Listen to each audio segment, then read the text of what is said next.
নমস্কার দর্শকবিন্দু, এই মুহূর্তের সবচেয়ে বড় আপডেট, নতুন করে আবেদন করতে হবে আবাস প্লাস যোজনায়। যদি লিস্টে নাম থেকে থাকে আপনাকে কিন্তু আবেদন করতে হবে যদি আবাস যোজনা প্লাস যোজনায় টাকা পেতে চান। অর্থাৎ এই নিয়ে প্রতিটা জেলায় জেলায় প্রতিটি উপভোক্তাকে কল করা হচ্ছে, ফোন করা হচ্ছে। যেটা কি আপডেট রয়েছে, আপনাকে কি আবেদন করতে হবে আবাস প্লাস যোজনার টাকা পেতে গেলে? অবশ্যই ভিডিওটি গুরুত্বপূর্ণ হতে চলেছে। আবাস প্লাস যোজনা নাম আসছে, যেটা অনলাইন আবেদন করতে হবে কিনা সমস্ত কিছু আজকের ভিডিওর মাধ্যমে জানতে পেরে অবশ্যই ভিডিওটি গুরুত্বপূর্ণ হতে চলেছে। ভিডিওটি শেষ পর্যন্ত দেখতে থাকুন, উপকারে আসবে।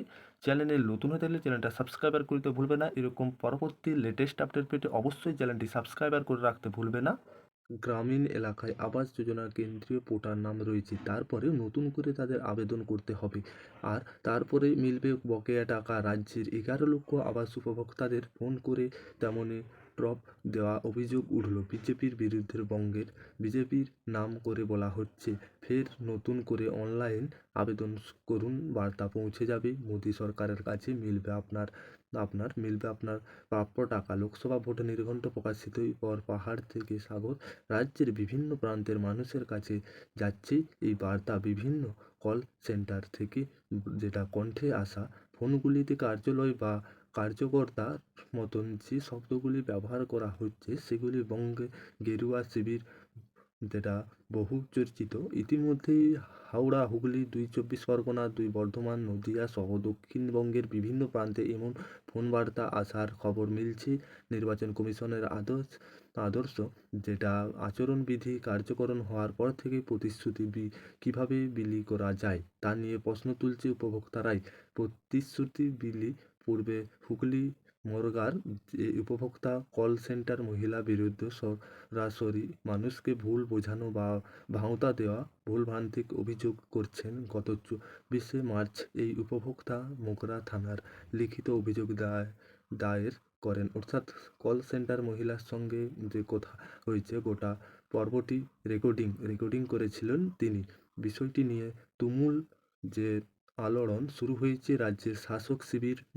পঞ্চায়েত মন্ত্রী প্রদীপ মজুমদারের কথায় যেটা জানা যাচ্ছে, একটা পাকা মাথায় লেখা ছোটোখাটো বিষয় নয়, সব রকমই পদক্ষেপ নেওয়া হবে। নির্বাচন কমিশনারের কাছে লিখিত অভিযোগ জানাবো আমরা। গত 2022 সালে ডিসেম্বর মাসে থেকে বাংলার প্রায় 11.5 লক্ষ গ্রামীণ উপভোক্তার যে বরাদ্দ কেন্দ্র বন্ধ করে রেখেছিলেন তার পরিমাণ, যেটা 8,000 কোটি টাকার বেশি। এই সত্যিটাই ওরা মিথ্যা প্রতিশ্রুতি দিয়ে ঢাকতে চাইছে। কেন্দ্রে লাগাতার বঞ্চনার পর 100 দিনের কাজ এবং আবাস যোজনার টাকা দেওয়ার ব্যাপারে উদ্যোগী হয়েছেন মমতা বন্দ্যোপাধ্যায়।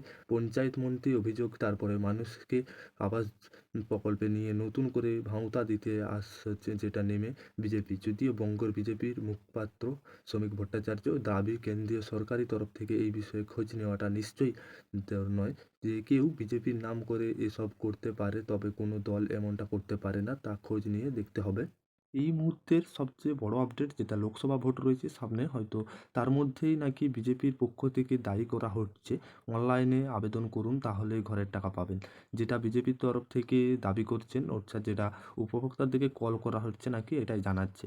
যদিও সেটা ঠিক কিনা এখন পর্যন্ত প্রমাণ করা হয়নি, সেই নিয়ে প্রমাণ যেটা খোঁজ চলছে, অর্থাৎ তদন্ত চলছে এই মুহূর্তে। এটা কি সঠিক না কি ভুল, যাই হোক না কেন, ব্যাপারটা হচ্ছে আপনারা যে অনলাইন আবেদন করতে হবে না, অর্থাৎ এই নিয়ে কোনো আপডেট নেই। আপনাদেরকে অনলাইন আবেদন করতে হবে, এই নিয়ে কোনো আপডেট নেই। গ্রামীণ আবাস যোজনা প্লাস, অর্থাৎ অনলাইন আবেদন করা যায় না, অর্থাৎ যেটা যাবে না। অর্থাৎ বর্তমানে শাসক দলের পক্ষ থেকে ঘোষণা করা হয়েছে যে বিষয়টি কোনো রকম আর আবেদন করতে হবে না। অর্থাৎ যেটা বর্তমানে জানা যাচ্ছে, কোনো রকম কিন্তু আর আবেদন করতে হবে না। কিন্তু যাই হোক, এই আপডেটটাই এখন পর্যন্ত এসেছিলো আপনাদের কাছে, কিন্তু আপনাদেরকে যেটা বুঝিয়ে এবং জানিয়ে দিতে পারলাম, এটাই আমাদের কাজ, আপনাদেরকে সমস্ত আপডেটটা তুলে ধরা।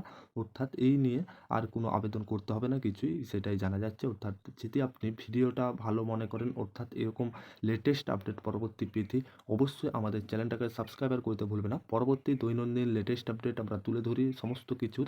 আমাদের চ্যানেলটাকে ফলো করে রাখুন, অবশ্যই সাবস্ক্রাইবার করে রাখুন, সমস্ত কিছু তথ্য জানতে পারবেন।